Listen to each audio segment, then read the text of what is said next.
What up, world? It's your boy Mark Walter Ward, Super Fact Show, Super Fast Network. Today I got with me the legendary Fish Scales and Nappy Roots. How you doing today, brother?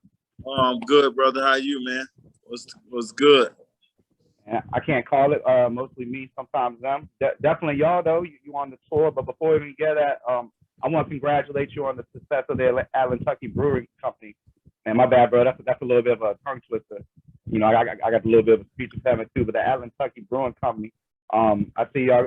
I mean, y'all having comedy events in there. It seems like it's always packed. I mean, I think you told me 14 different beers already in what, like less than 3 years? Yeah, man.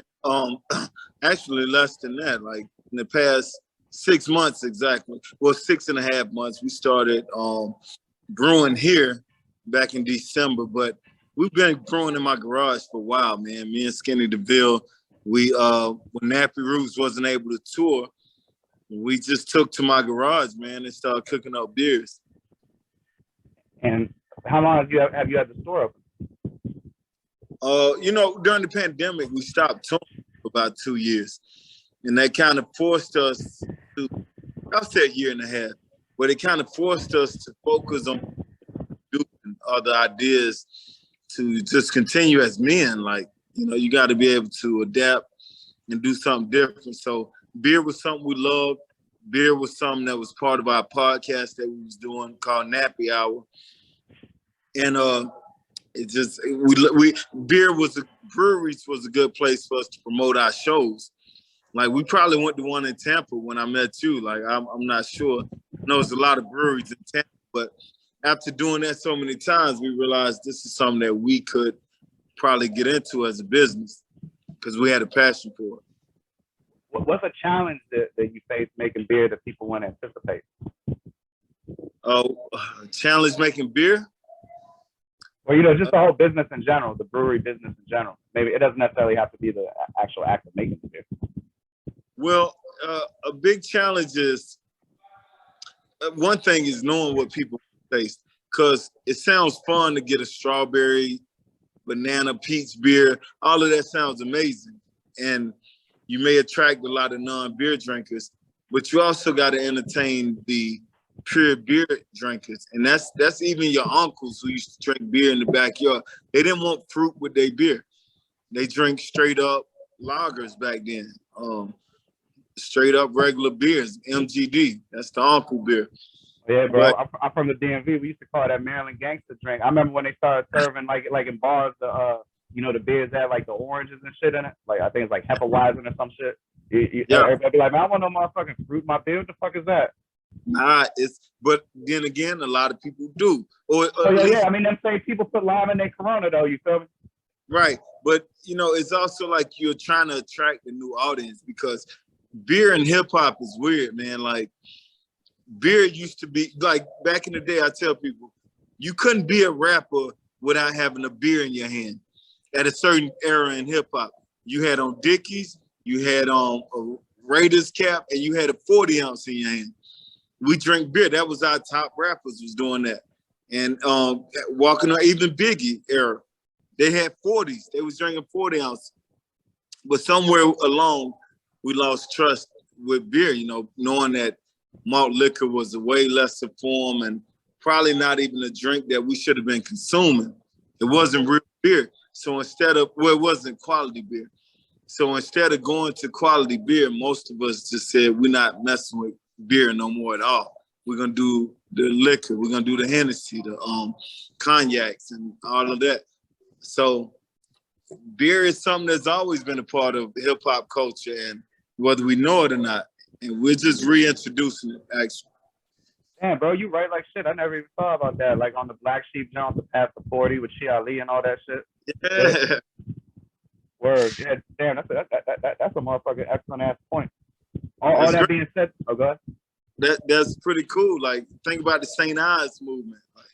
Oh yeah, there was Snoop, Ice Cube. I think Biz Markie had one. There was the Wu-Tang. Yeah, if you go on that tip, they got a mixtape. They got all the commercials, all the St. Ives commercials. Yeah, I seen that. Maybe that's what kind of sparked it to me. But yeah, Wu-Tang. You said Wu-Tang, I think.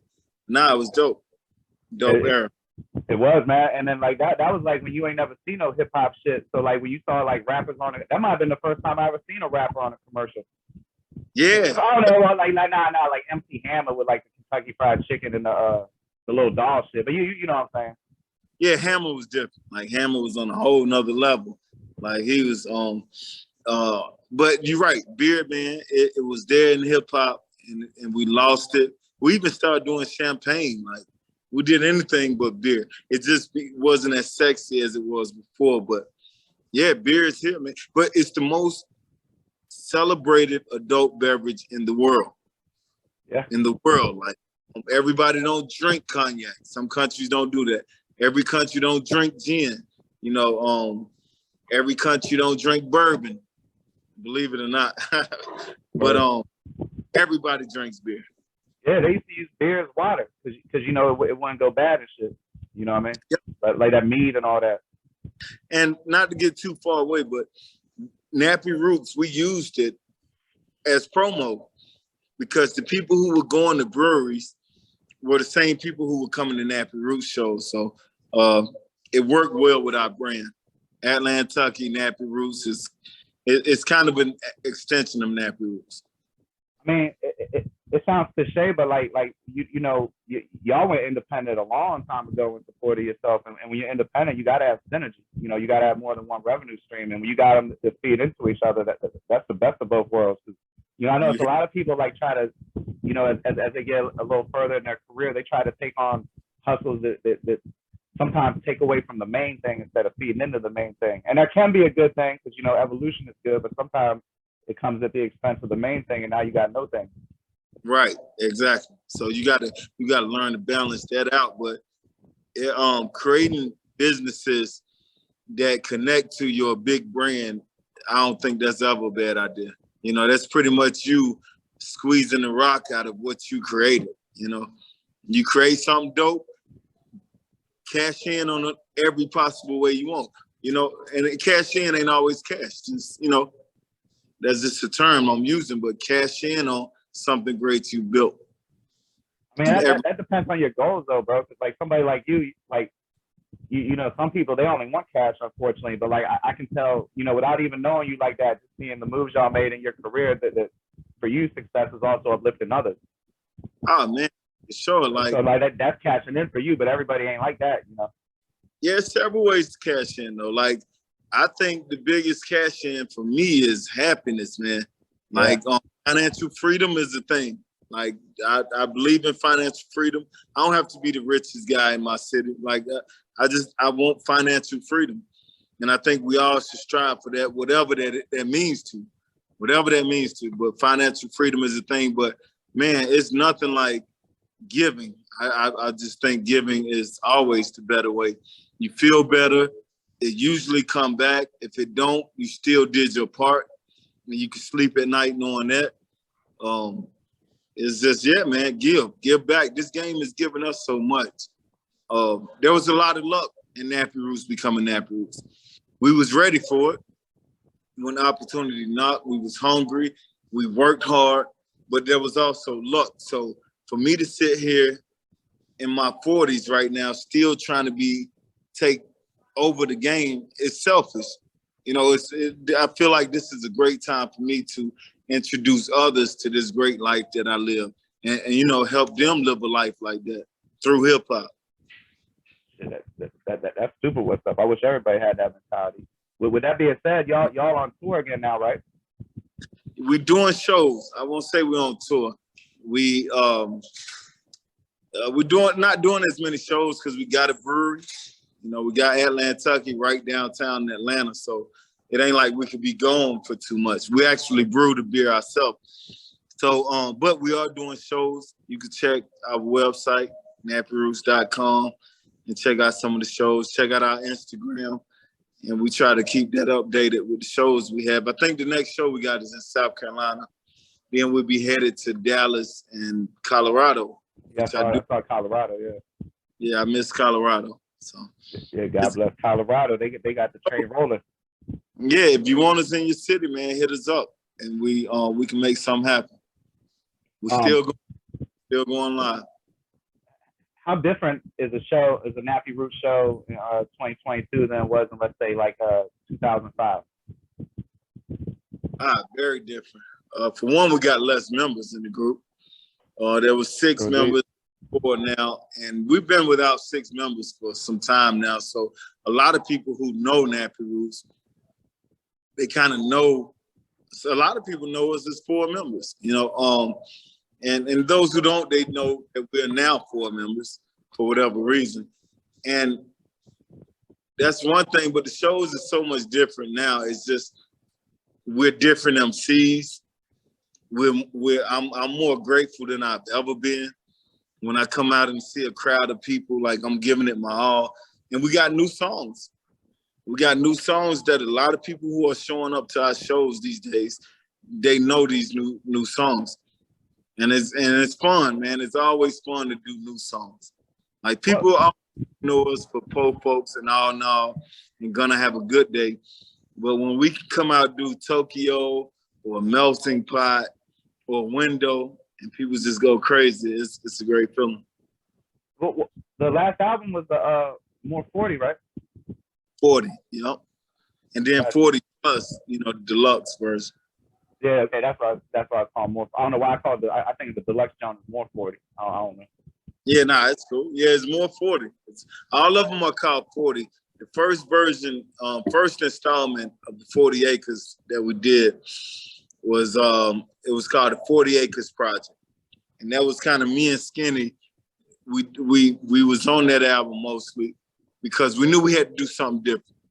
We had lost our 5th member, so it was like it's time. We can't just come out and do Nappy Roots because people are gonna like it's no longer just Nappy Roots. We gotta rebrand ourselves. So me and Skinny did an album. We didn't ask no questions. We were the only 2 in Atlanta, and the other 2 members were in Louisville. So we just said, man, we finna do this for the team. We finna do this album, make it hard as possible, unapologetic. And we just knocked it out, man, in a few months with our man Joe Hoppin. It's one of my favorite albums we did. You know, it's just full of songs where we just speaking our mind as 40-year-old rappers. But it's with a new sound, thanks to 808 Blake. Like it had that a little EDM tinge to it, like it had some nice upbeat, some bouncy flavor to it. 808 Blake is dope, so he really makes some beats that kept the sound current. And then we did another 40 Acres, which is the yellow and black version, and it was dope, full of big records, a bunch of features from young artists in Atlanta like Scotty ATL, Earth Gang. We really worked with some guys on that. And then the last one, the green and black one, was 40. That's my album. Are y'all planning on, are you recording any new music? Yeah, I just think the landscape has changed so much that it's like if you used to run through the woods, now it's been a flood, it's full of water, you got to get in a boat. Like you can't travel through this terrain like you used to. You gotta have a boat to get through here. I think that's what the NFTs and all of the digital world is bringing. And as Nappy Roots, we gotta play the game. We gotta get in the boat and continue to deliver our music. So we will be doing an NFT project that is pretty much done. Like we got the songs that we're gonna start it off with. And I like the direction. It's very thoughtful music. It's not anything just like Nappy Roots. Yeah, I really like the direction of the new. It reflects our age, man. Like we're not trying to compete with the young kids. We want them to like I said earlier, we want them to experience the life I've enjoyed as a rapper. You know, to be able to tour and perform. So there's plenty of room in the game. And so the new music we're making, man, it represents me and who I am today. And I think the sound is good. Is again, probably won't be in the clubs, probably won't be in the strip clubs, but Nappy Roots never have. Like we're cool with making thoughtful music, and I think we're continuing that legacy on the new music. I mean, that's a beautiful thing. We definitely need more thoughtful music. If you don't mind, though, actually talking about the album, I'm curious. my pick would be Nappy.org, but which album do you think deserves more attention? Or even a better way, fuck attention. Like, which one do you wish more people had heard? The thing is, an artist always gonna choose his latest music. True. But I genuinely believe that 40 needs to be heard. Like I stand, you know how you hand the DJ your song and you might be timid. You might be like, I hope you like it, man. With 40, it's an album that if I hand it to you, I already know what's up. Like I know I gave it my best, and I feel you'll like it. I feel like it'll work. It's something on there for you, and I'm very confident in that album. And I'm self-admitting, I'm not the most confident dude at times, which a lot of artists ain't. We just know how to act like we are. But this album, I have the most confidence on. I feel like it was executed just like we wanted it to be. And that's rare. Like, there's always things you want to change on the album. But this one, man, I really don't feel that way. I'm happy with it. Oh, I co-sign that. That's a beyond solid project. But y'all do got a lot of history, so I want a little bit of story time. What's the dopest thing you ever saw in studio, non-Nappy Roots? Like something that y'all weren't involved in, but you just witnessed. Or I mean, it could be, I guess, somebody like doing a verse on one of y'all songs back when people used to be in studio together and shit. But just some memorable ass shit from the studio.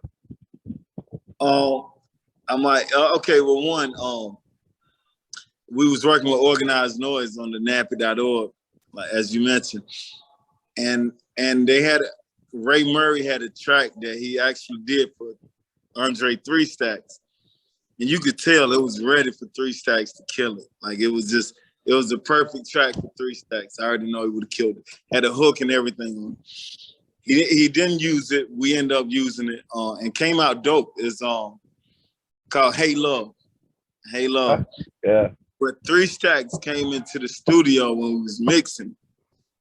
And that was just cool as hell, man, just for him to be in that. And he gave, his head was nodding. I'm gonna say it was the nod of approval, but I felt like but I could imagine what he was thinking in his head for a verse. Like you could almost see his verse just floating over his head, in a little bubble. So to have 3 Stacks in the studio while I was playing the track, that was dope. Seen a lot of stuff, man. I've been in the studio I walked in the studio where E40 was, and he's like the most chill dude ever. Just sitting back, eat, still get up and dap you. Like he's nobody. You know what I'm saying? He gets up and be like, yeah, hey, what's up, man? How you doing? And he's the biggest star in the whole city, wherever he is. I think that's amazing. But, studios are fun, man. Studios are fun. I've been in there with David Banner, and he was a straight up, he was a powerful force, man. Like the way he just brought a lot of musicians together, and he just sat there for hours, just grinding it out, like with a frown on his face, just grinding it out. But that was fun, man. It's fun. I could go on and on about studio experience. Oh yeah, David Banner definitely showed out on Wood and Leather, which was also y'all had Kanye on there, and I don't know if y'all was the first, because I know he did some Mickey House there shit and Go Getters and all that other stuff. But how'd y'all come to have Kanye on the project, and like, did he have a beat? Was that beat like for y'all, or did y'all pick from shit? And if you did pick from something, did you let something get away that you should have held on to? Yeah, that beat that he played on there. That beat that he played on the Genius documentary. We did 3 tracks with him. We got 3 tracks that day. If you've seen us in the documentary working with Kanye, we got 3 tracks. One of them we used on the album. One of them was that track you heard on the documentary that was hard. Yeah. That shit, and we didn't use it for whatever reason. That might have been the hardest one. But we did a song called These Walls, and it's on our second album, Wood and Leather, which came out dope. It's really dope. And but there with Kanye, that was cool to see him become who he was. Like he was a rapper in the studio with us. And we might have looked, if you look back at it, we probably looked frustrated because he kept playing his music that whole day during our studio session. And we like, hold up, man, we Nappy Roots. Like we was Nappy Roots #1 selling group at the time. Right. So like, man, play us some beats. We trying to rap. We hungry rappers. We want to rap. We're not trying to hear your shit. Like, it was kind of like a couple of my partners is more like, man, just stick to rapping type thing, you know. But it's amazing. We all seen the talent. We always like, whoa, this guy got some real stuff. We need someone to drop the beat, let us rap. But it worked out. We did 3 dope tracks with Kanye. Yeah, it hella worked out. But I mean, now y'all worked out on the soundtrack. But speaking of things that didn't work out, was that Daredevil movie? Just out of curiosity, did you ever see it? Yeah, I seen the movie. I like the movie actually. You know, like you can see it on YouTube, or if you got the DVD, there's like a mad longer part with Coolio where he go to trial and all that. On Daredevil. Yeah, like he was representing Coolio, and go on YouTube, and they got like a 20-minute scene where Coolio go on trial, and they, you know, he cross-examining people and all that shit. Ben Affleck is. Are they playing our song at that part? Not that I remember, but I ain't watched that for like 10 years. Huh? Not that I remember, but I ain't seen that for like 10 years. I just saw that there was like an extended Coolio scene, so it geeked me out, so I watched it, but that was a minute ago. Yeah, we got a song in Daredevil. Yeah, no, that's what I'm asking about. Like I said, like y'all did good on the soundtrack, but the movie didn't. You know. Oh yeah, well, shoot, yeah. The success of the movie definitely helps the music, but the guy who mixed it, that record was dope. It was a David Banner record, I think, and it was just mixed like a rock song. Yeah. And I just know that they do their vocals totally different. It was a crazy rock record, but it was powerful. It's just I never went back and listened. I probably heard that song 1 time, 2 times maybe. How about the on POD remix? Huh? How about the version of On that POD did? Did you hear that more than once? What you think of that? That was huge for us. It was like as easy as it was to come about. It's weird because it's one of our most impactful songs. Like people sometimes say nobody had done it on that level since Run DMC and Aerosmith. You know, I think that's reaching, but people compare it to that. Like, you know, not on that level, but it's like, man, we hadn't heard a good mashup like that since Run DMC and Aerosmith. Shit, what about the Judgment Night? You know about Judgment Night? I don't. Maybe I do. It was a movie, but the soundtrack was all rock and rap bands. So like Onyx had a song with Biohazard. Well, it might have been, I don't know. Ice-T had a song with Biohazard. Onyx had a song with somebody. It was like some early '90s shit, like Del the Funky Homo Sapien. Shit, I mean, it was like 12 songs, all with rappers and rockers. Shit, I'll send you the link, brother. That shit would geek you out. I know there was one jump that Primo produced for like a heavy metal band, and then like the third stanza, I guess. I don't know the words for that shit. They redid it all with the rock part instead of the Primo beat. That's what I said. I'm with you. I say there's no way that like there's so many rock rap songs that have come out over the years. But I think being the fact that All Now was a big record at the time that the rock remix came out.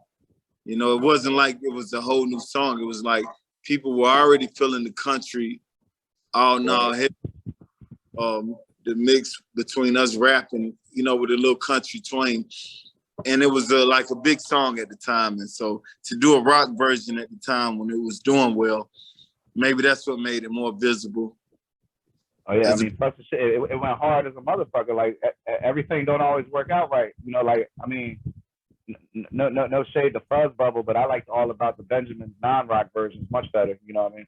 Right, I'm with you. Yeah, man. Shout out to Marcos from POD. He's that's all him, man. We just made the song All Now. He made a rock version that just kind of took it to another level. Yeah. To be real with you, you know, I post these on Dirty Glove Bastard. I just wanted to bring that up as an excuse to post it because, like I said, that should go incredibly hard. So, you know, hey, you want to hear some funny shit? You know, like on Wikipedia, right? like at the bottom of it, it says see also.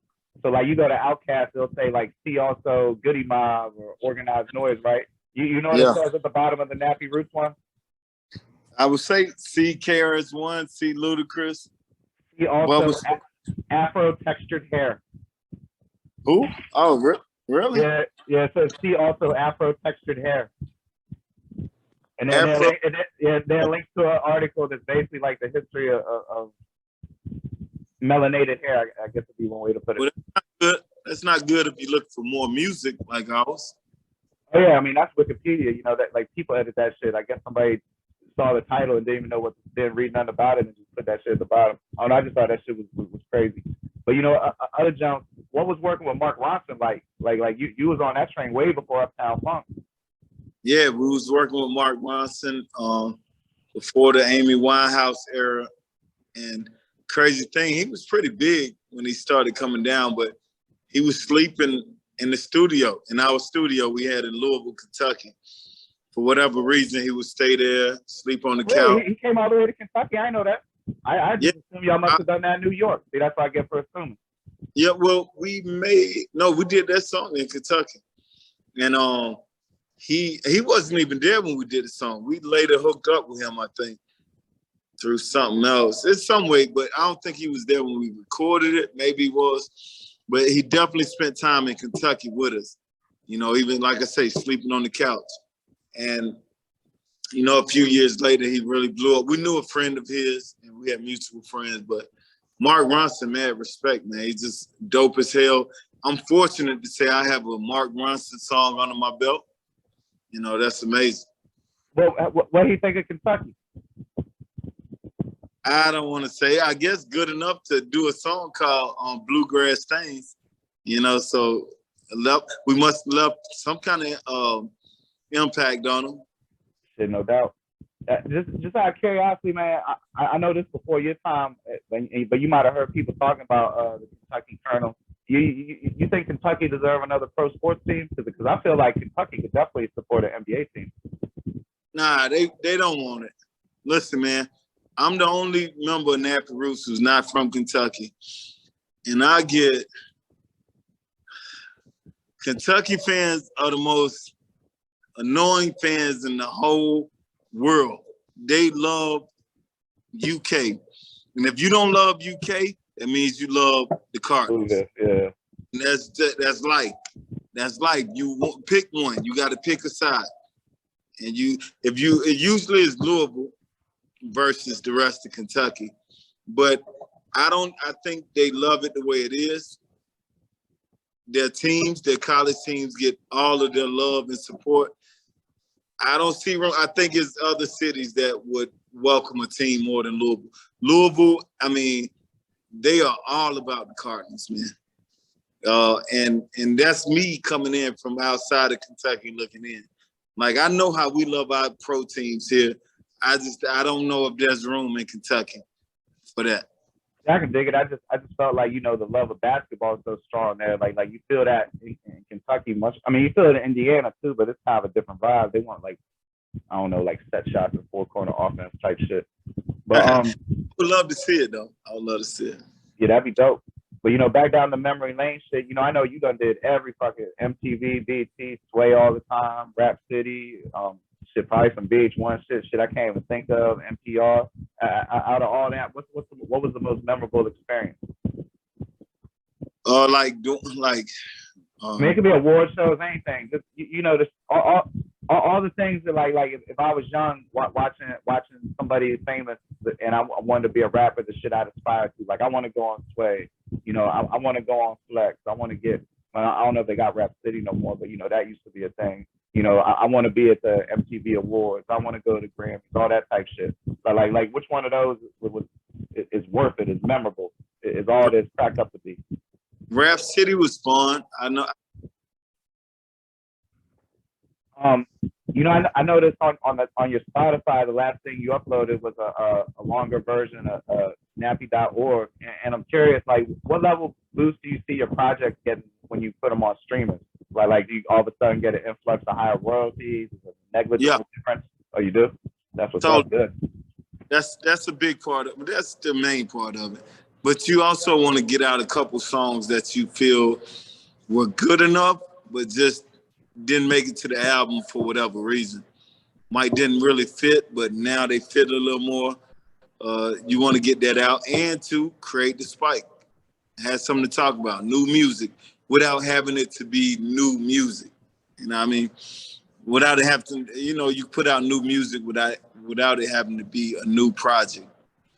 Just an extension of that project. And in theory, you're not spending so much money on making a whole new project. And then if somebody, it ain't old if you ain't heard it.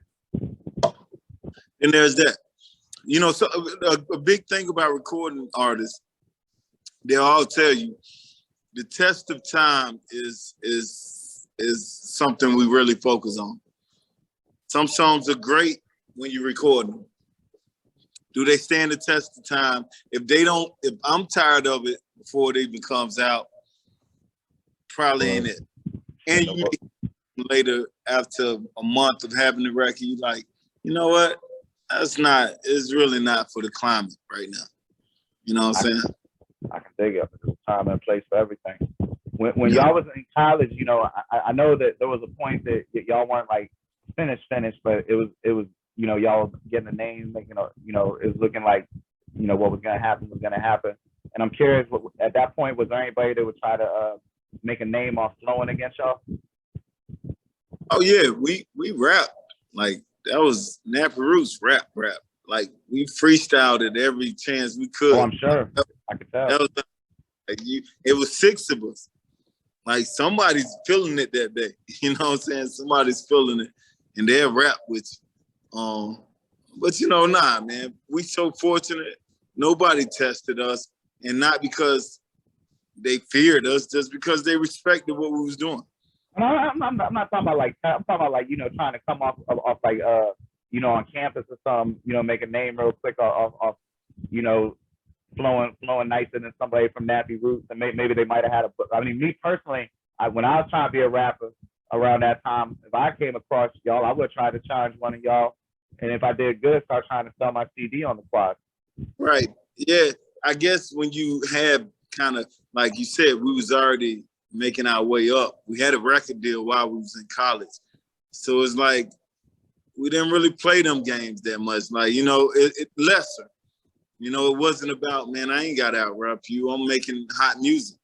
Yeah, it was kind of, what Andre 3000 say, we didn't grow up on no park bench. We grew up by ourselves, off in the apartments. You know what I mean? Like, battling never was a big thing with us, but we loved to freestyle and see who spit the best. So it probably happened a lot. Yeah, that's the type of battle I'm talking about. I ain't talking about I would have came up on you on some Eminem Bunny Rabbit shit. I'm talking about like you just try to spit your best verse, and then your best freestyle, and that's how battling used to be, just to see who was nice. Who was nice? Yeah, I'm sure that happened a lot. I can remember first coming down to Atlanta after college. I was the first to come down, so I was representing Nappy Roots while I was here. I can remember being in the studio with T.I., Jazzy Faye, I think Reese from PA.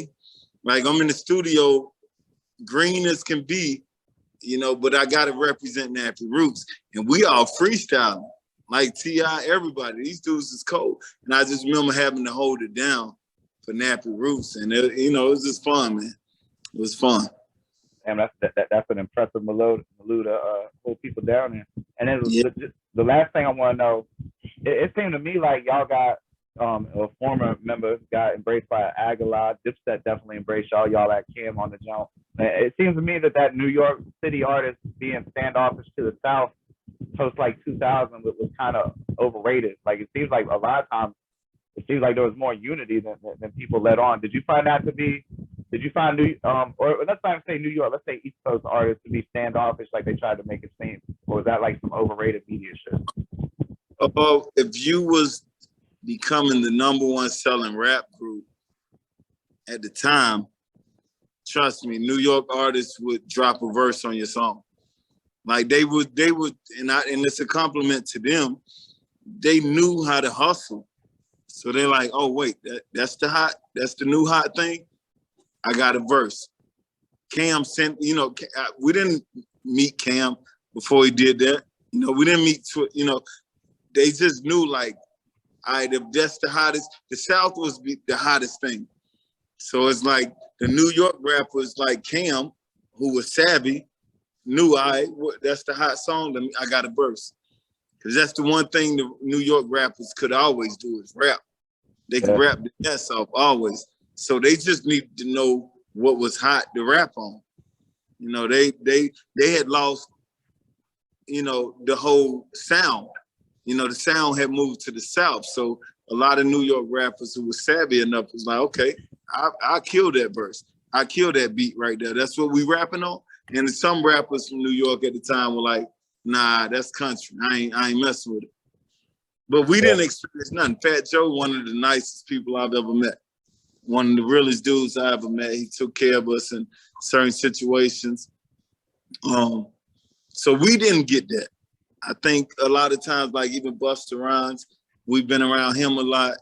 They kind of looked at us as dudes who believed in rapping. You know what I mean?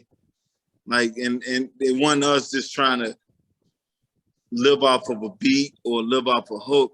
They realized us that, okay, these dudes believe in rapping, like, and they appreciated that. Man, I'm glad you kind of set the record straight on that, because I feel like at no point in the history of hip hop, if you look at the way the media covers it, that they haven't been trying to cause division amongst artists in some shape, form, or fashion. Right, Sam. I mean, like, bro, you remember the first Beat DVD? I remember this man, Brad, went to, I don't remember who was first, but it was Paul Wall and Chamillionaire. And he went to one and said some shit. They got the guy to say something about the other one. They went back to the other one and then showed him the footage, and that ended up with Chamillionaire brother getting jumped in the street. And you know, I feel like a lot of times this media tries to cause division, not understanding. They might understand the music culture, but they don't understand the culture. And you can't be playing those games, because that should be having real life consequences. Real life. Rap music is not like any other music. We really live this, whatever we rap about. We used to say it all the time, like rap is the purest form of music. Like it is, man. Like it is to a degree. And I don't want to say too much now because we're dealing with laws where you can't use our lyrics against us. But lyrics are a strong reflection of who we are. And no other music expresses that the way hip hop is. You gotta appreciate the culture, man, or it could easily be messed up. And people are dying out here with hip hop being right in the middle of it. And that's not cool. So, you know, we gotta keep the culture strong and pure, man. I mean, that's just like, you know, just like you did several times in this interview. Anytime you can express like you a way to live with a model of abundance, like talking about uplifting young artists, giving people game. I mean, as long as, you know, people like you keep championing the messages, we can overcome that shit. Because now we got a more diverse range of voices. You know, it ain't just who the corporations determine is going to be discussing the culture. You're right. A lot of people got their hands in the culture. But you said something deep, like the division is real. Like, you got to understand, the big division right now is older artists and younger artists. But I like what people like Meek Mill, and like he works with a lot of younger artists. I like to see how the older artists, Jay-Z does it, work with the younger artists. Like, it shouldn't be a division. We're in different markets. We are not fighting for the same fan base. Let's help each other out. Like, exactly. I mean, when you do a song with Scotty ATL, I mean, I know when they see that on Spotify, the Scotty ATL fan might click the Nappy Roots link, and the Nappy Roots fan might click the Scott. I mean, and then now everybody's fans. Everybody, they all can have big festivals together, and the fans know all the music.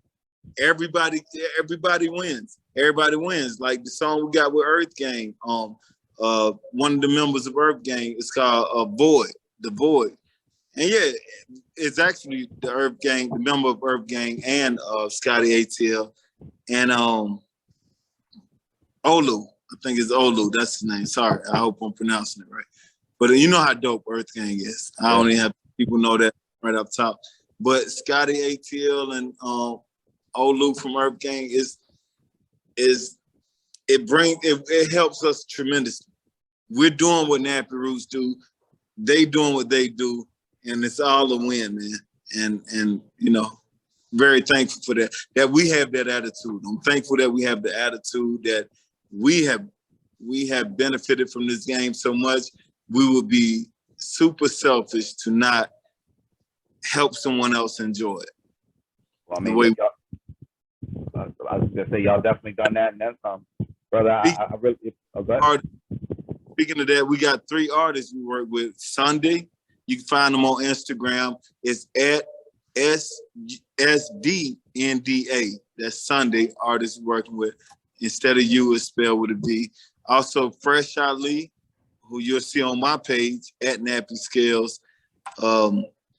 He's performing at our concert series, first concert series at Atlantucky, and we have Sage. But you can just follow Nappy Roots. We'll be promoting the hell out of all of them. Sage is dope, super dope female. Got dope vocals. Long story short, follow Nappy Roots. We got new artists coming. I'll put all that in the show notes, brother. And like I said, thank you for your time, and I look forward to covering the new music when it comes out, the NFT, and I wish you nothing but success. Thank you, my brother. I'll get it to you as quick as I'll try to get you some early stuff, man. Shit, that's what's up. Well, salute, and you take it light, man. All right, fam. Thank you. Peace. Peace.